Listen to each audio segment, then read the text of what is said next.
क्या आप जानते हैं कि उस युग की कल्पना कीजिए जहां धर्म के 4 में से 3 चरण पृथ्वी पर मजबूती से स्थापित थे और समय स्वयं 12,96,000 वर्षों की एक लंबी यात्रा पर निकला था। यह त्रेता युग है, जहां सत्ययुग की अचल शांति के पश्चात धर्म की रक्षा के लिए साक्षात नारायण ने मर्यादा पुरुषोत्तम के रूप में पग रखा। आइए समय के इस प्रवाह में उतरकर जानें उस महान कालखंड के रहस्यों को। स्वागत है टाइमलेस भारत की इस कालजयी यात्रा में। सत्ययुग के परम पवित्र काल के पश्चात जब सृष्टि ने एक नया सोपान तय किया, तब आरंभ हुआ सनातन चक्र का दूसरा युग, त्रेता युग। शास्त्रों और पुराणों के अनुसार यह युग अपनी कांति और धर्म की प्रतिष्ठा के लिए अद्वितीय माना गया है। सनातन परंपरा में इस काल को सतयुग के बाद का दूसरा सर्वश्रेष्ठ युग कहा गया है। गणना के विशाल ब्रह्मांडीय अंकों को देखें तो त्रेता युग की कुल आयु 1,29,600 नहीं बल्कि पूरे 12,96,000 मानव वर्षों की बताई गई है।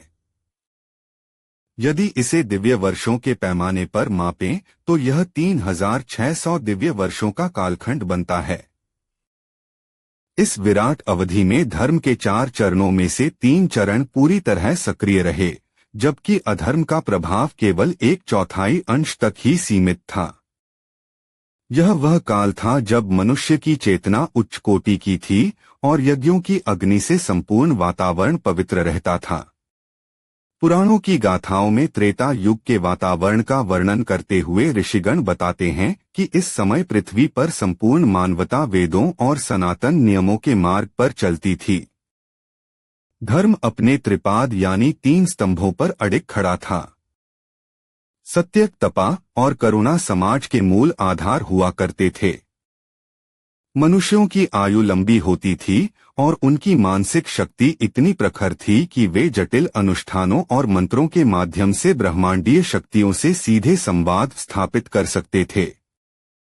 इस युग की सबसे बड़ी विशेषता यह थी कि यज्ञों का अनुष्ठान केवल कर्मकांड नहीं बल्कि प्रकृति और देवताओं के बीच संतुलन बनाए रखने का मुख्य माध्यम था।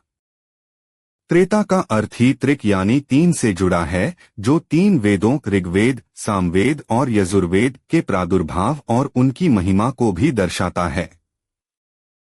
इस काल में लोभ, मोह और अहंकार अत्यंत क्षीण थे और राजा अपनी प्रजा का पालन अपनी संतान की भांति करते थे, जिससे चारों ओर सुख, शांति और समृद्धि का साम्राज्य स्थापित रहता था। शास्त्रों के अनुसार त्रेता युग का सबसे बड़ा और गौरवशाली प्रसंग भगवान विष्णु के अवतारों का अवतरण है। इसी युग में सृष्टि के पालनहार ने धर्म की स्थापना के लिए 2 महान अवतार लिए। प्रथम थे भगवान वामन, जिन्होंने ब्रह्मांड को 3 पगों में नापकर अहंकार का शमन किया।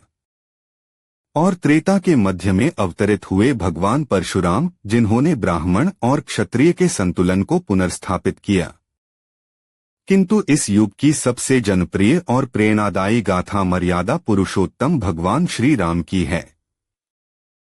वाल्मीकि रामायण और विभिन्न पुराणों में वर्णित है कि कैसे अयोध्या के राजा के रूप में प्रभु राम ने आदर्श जीवन, कर्तव्यनिष्ठा और मर्यादा की ऐसी मिसाल कायम की जो आज भी मानवता का मार्गदर्शक है।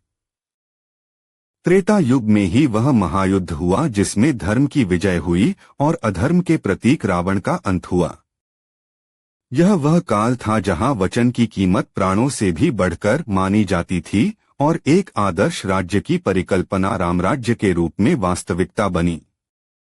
त्रेता युग की महिमा केवल देवताओं और राजाओं तक सीमित नहीं थी, बल्कि इस काल में प्रकृति और जीव जंतुओं के साथ भी मनुष्य का संबंध अत्यंत दिव्य था। परंपराओं में वर्णित है कि इस युग में बड़े बड़े ऋषिमुनि दुर्गम वनों और पर्वतों पर तपस्या करते थे और उनकी रक्षा के लिए स्वयं देवता और वीर योद्धा तत्पर रहते थे। पुष्पक विमान जैसे आकाशीय वाहनों का उल्लेख भी इसी युग की उन्नत तकनीक और आध्यात्मिक विज्ञान का परिचायक है, जो मंत्रों और इच्छा शक्ति से संचालित होते थे। गंधर्व, किन्नर और अप्सराएं इस लोक और देवलोक के बीच सहज रूप से विचरते थे। यद्यपि सतयुग की तुलना में इस युग में भौतिकता का सूक्ष्म प्रवेश हो चुका था, फिर भी वासना और द्वेष का प्रभाव न्यूनतम था। जब कोई संकट आता था तो उसका समाधान छलकपट से नहीं, बल्कि नीति, न्याय और पराक्रम के बल पर किया जाता था। यही कारण है कि भारतीय संस्कृति में त्रेता युग को आदर्श आचरण और कर्तव्यपरायणता का स्वर्णकाल माना गया है। जैसे जैसे 12,96,000 वर्षों का यह महान चक्र अपने अंतिम चरण की ओर अग्रसर हुआ, त्रेता युग के वातावरण में सूक्ष्म परिवर्तन आने लगे। धर्म के जो 3 स्तंभ अब तक अटल थे, उन पर मानवीय दुर्बलताओं का हल्का प्रभाव पड़ने लगा। अहंकार और शक्ति के दुरुपयोग के कुछ प्रसंग उत्पन्न होने लगे, जिससे यह संकेत मिलने लगा कि सृष्टि अब एक नए बदलाव की ओर बढ़ रही है। परंतु इस युग की महानता इस बात में है कि इसने मानवता को संकट के समय भी नैतिक पतन से बचाए रखने का मार्ग दिखाया। भगवान राम के आदर्शों ने यह सिखाया कि कठिन से कठिन परिस्थितियों में भी धर्म का मार्ग नहीं छोड़ना चाहिए। जब त्रेता युग का सूर्य अस्त होने को हुआ, तब सतयुग की निश्चलता और द्वापर युग की जटिलताओं के बीच का सेतु बनकर यह युग इतिहास के पन्नों में अमर हो गया। इसके समापन के साथ ही धर्म के 4 चरणों में से एक और चरण कम हो गया और संसार द्वापर युग की संध्या में प्रवेश कर गया, जहां लीलाओं और युद्धों का एक नया अध्याय प्रतीक्षा कर रहा था। त्रेता युग मर्यादा, त्याग और आदर्शों की वह पावन धारा है जो आज भी हमारी संस्कृति के प्राण में प्रवाहित है। अगली गाथा में हम प्रवेश करेंगे द्वापर युग के उस रहस्यमय काल में जहां योगेश्वर कृष्ण की बांसुरी और महाभारत के युद्ध ने सृष्टि का इतिहास बदल दिया। जुड़े रहिए टाइमलेस भारत के साथ।